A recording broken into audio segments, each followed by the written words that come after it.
Hey, I'm ready. You got a thing made? I think the last year they drill holes in the plastic. Did you see we made QST again this month? Yeah, so that full short. Okay. You're on. Is this going over to WorldNet too? Yeah. I'm Dave Seitz, Bethany Relay Station manager. This is the control room at Bethany Relay Station.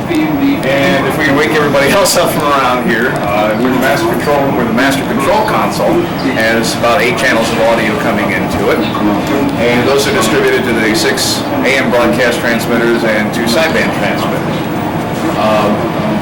Most of the switching is all computer controlled to deal with the program feeds as well as the monitor feeds. It's all automatic, computerized, and runs off of a preset program. So we don't have to fool around with any of the switching anymore, except in special circumstances. The computer which runs the switching is just a standard IBM PC, and it runs off a home-developed program that was developed between Bethany and Delano, California. And it's similar to the switching systems that are being used at all the other relay stations now. And at the right time, it switches the right program to the right transmitter and gets it on the air. It also turns on the tape cartridge machines and everything else for sign-ons and sign-offs. Below the computer, which is running the audio control system, is the remote control for a single sideband feeder system. Controls 2 receivers and 2 exciters for our 40 kilowatt transmitters. It's built by Harris, and those receivers and exciters work in combination with Continental 40 kilowatt independent sideband transmitters. They also run AM and sideband as much as we want to. Located behind the control console, you can see the receivers mounted in the rack, which match the appearance of the remote control unit. Directly below the 2 receivers are modulation monitors standard for any broadcast station. And immediately below those are Optimod HF audio processors. This station was the first ones to get these on the air and use them as aggressively as we do.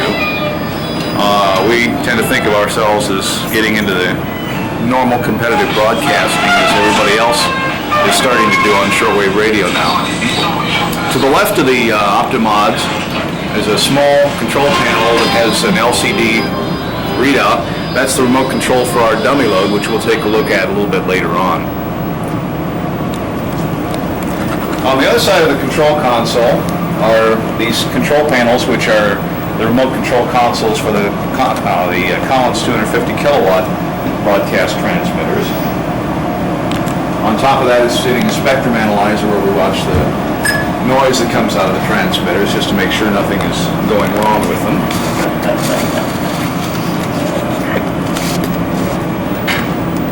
Drake R8s? No. This is an R8000. Drake Radio is just up the road from us in Dayton. And this is a Drake R8 that was made specifically for VOA. It's a rack mount version of their R8, which is it's a very sophisticated shortwave listeners receiver. The actual proving of the receiver in a high-intensity RF environment was made down here at VOA.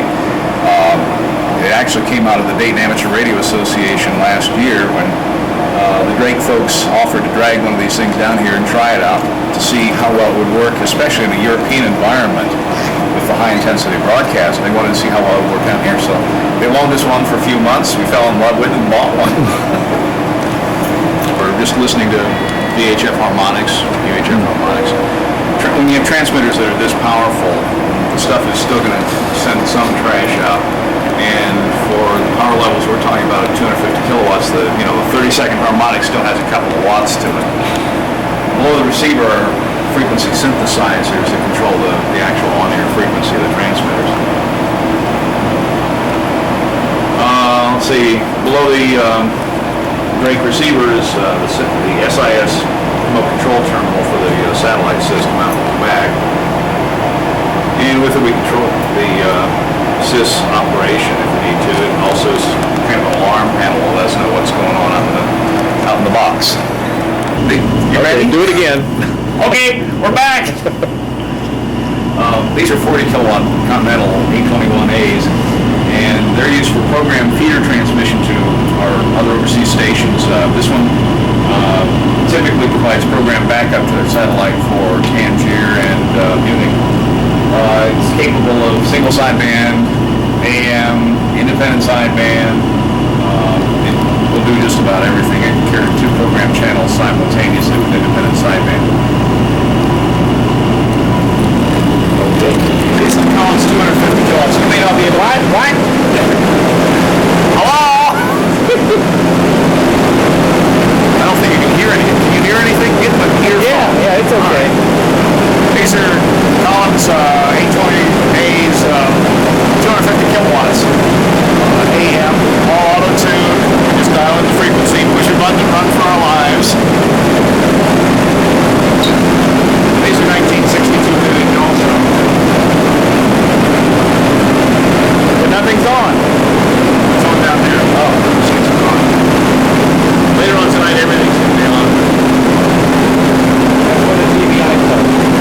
And then the calls, angry neighbors, stuff. I've got a light back here.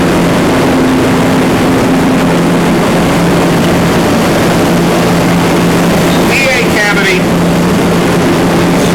Where that little screen folder is down there. It says open the mod, transmitter lock, blah, blah, blah. That's the PA cavity there. And it's not really a cavity, but there are 400,000 tubes that sit in there. They're water cooled, vapor phase cooled.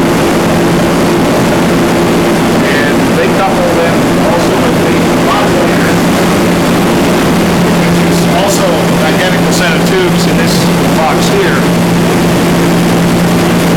RF and AF are combined and are shoved into this box here where it's converted to essentially a dual 150 ohm output, which are in essence 300 ohm open wire lines.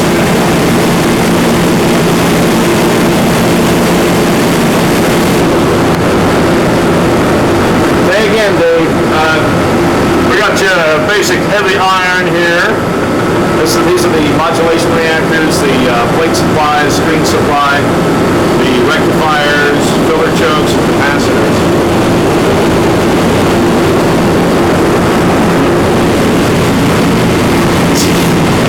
That's right. Focus in on the danger.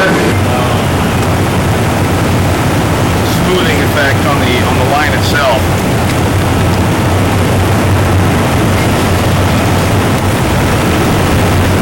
That's a 300 ohm balance line, goes all the way out to the switch bay then.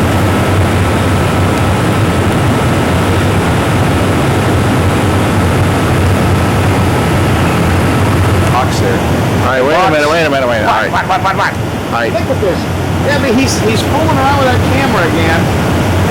There's the coax output of the transmitter. Yeah, it comes into the bottom of the box. Yeah. The box contains a remotely controlled tuning unit that simultaneously balances the line and tunes it for the transmitter.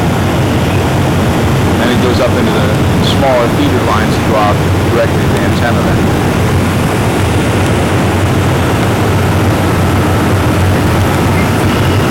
On the brain now. Remember, club members, this is your club president.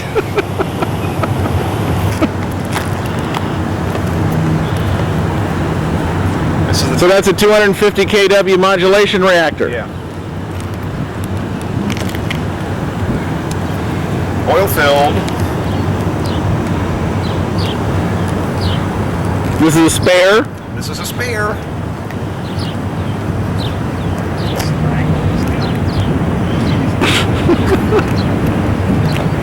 What do we see in the background? Those are rhombic antennas. There are 2 series of the antennas.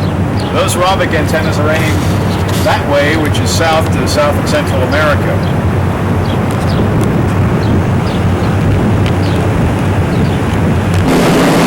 This is a Collins 821A1. This one's on the air. It's on the air right now on 11.830 megahertz. It's being used to carry, I think English is on the air right now to Latin America.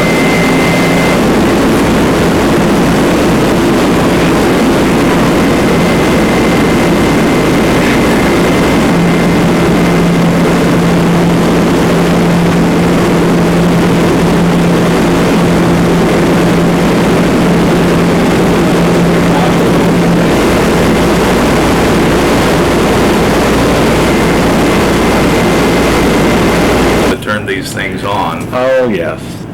They're not on the air right now. We'll use them later on this evening. Right. These are also 250 kilowatt transmitters. Swiss I was Precision. going to say, these are Swiss. Yes. And there's 3 of them, count them. They're still here. The inventory list says they're here. They're here. Check it out. Where's the barcode? Read the barcode. Tension rectifier stack. They're thyristors, actually. That's in that rack at the back wall. Oh. I hate it when that happens. I hate when that happens. I hate it when that happens.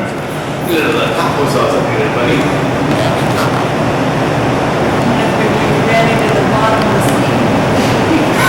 What? He was trying to get a picture of him, but he didn't know the bottom was there. And all of a sudden you see this, it goes, boom.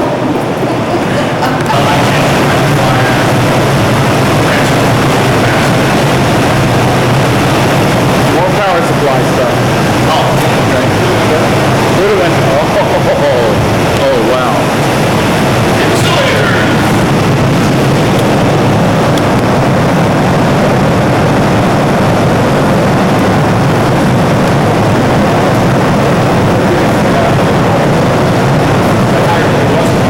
These things here are the cooled water heat exchangers, or hot water heat exchangers for the transmitters for the Bronco Berries. And essentially it's a big automobile radiator. Take the hot water that comes out of the transmitter, cool it by just pulling air through a condensing coil, and back the water goes into the system.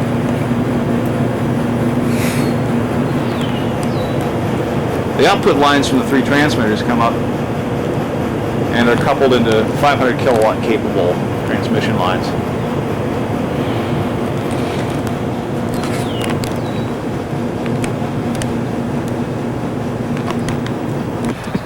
Here's the way it works. The switch bay is actually 2 halves, and what happens is the lines that come in from the transmitters come in at the lower level of the switch bay. If you weren't going to connect them to any antenna, the wires would go simply straight through the switch bay. But if you're going to connect it to an antenna or to the dummy load, there are switches that are located above the lines which allow you to pick the line off and send it toward a different antenna.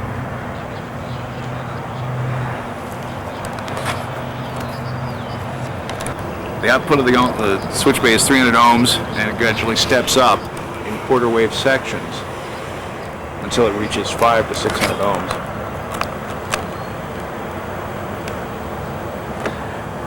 Now, how far away are those rhombics? Quarter of a mile. Let's see that the transmitter just won't work on it. We'll change the stub location.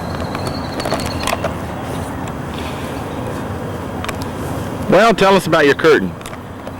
Well, the best way to look at the curtains is we're actually on the back side of them right now, and they're the 3 tall towers that support the curtains. Between each of the 2 towers, say the center one and the furthest tower away, both of those configurations have 4 antennas in between them.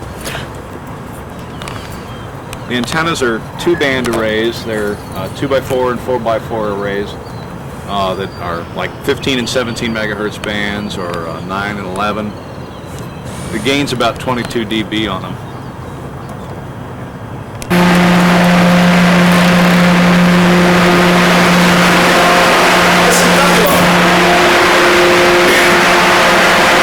This is where the line comes in from outside from the switch bay. Comes in through the ducted line. Up at the top, makes right and downward. Comes into this exponential horn. Inside the horn is a 250 ohm resistor.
fake green.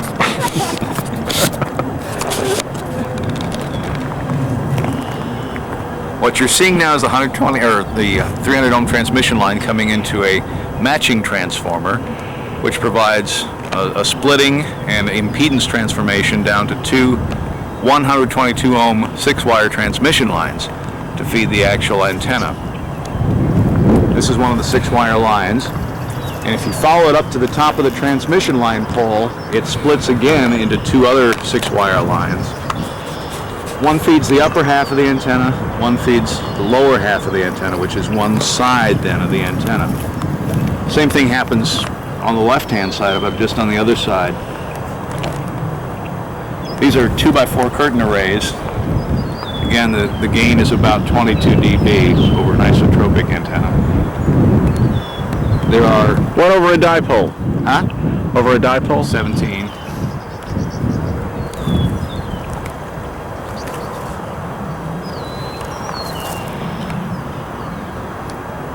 We did get the strobes on.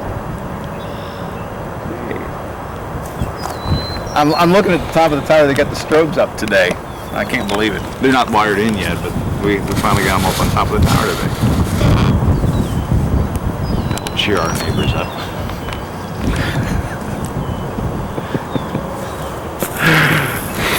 We'll turn the strobes off at night and just use beacons.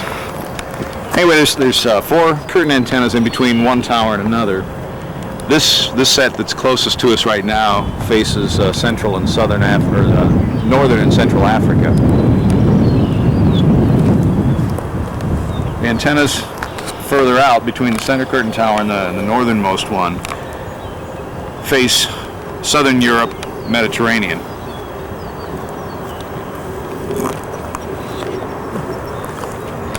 Let me get oriented. First, I'll start with you, and then I'll go up. We're standing at the base of the T1 curtain antenna, which is aimed at Africa. We're standing on the reflecting screen side, and directly above us is the reflecting screen used to provide a little bit of suppression to the rear of the antenna to keep it directional. Otherwise, a curtain antenna is simply a natural bidirectional radiator. We put the reflecting screen on there simply to keep unwanted radiation from heading out the back of the antenna. In front of the reflecting screen then are the dipole elements. These are open dipole elements. This is an old design antenna from the 1950s. And it's very narrowband because of it.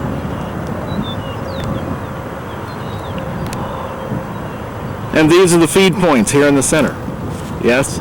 Yeah, the feed points are actually where you see the wires coming up directly up there. Right. This I'm standing under one of the feed points right here. You notice that the wire has come back from this transmission line pole. It's actually splitting. There's 2 going up, one way up in the antenna and one closer to the ground. Looks like a U-boat commander with that thing. Torpedoes! Run!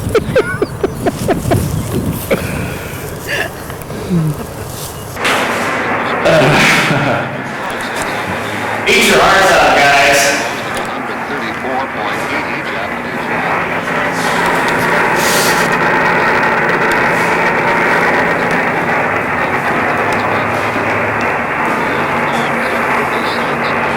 So which way is Dayton from here? Almost north of us. Almost north.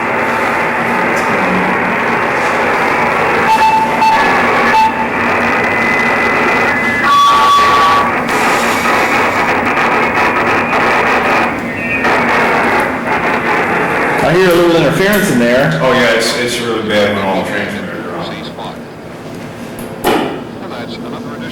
This has an antenna to the rear, 200 watts. And these little bobs, yeah? Shut up.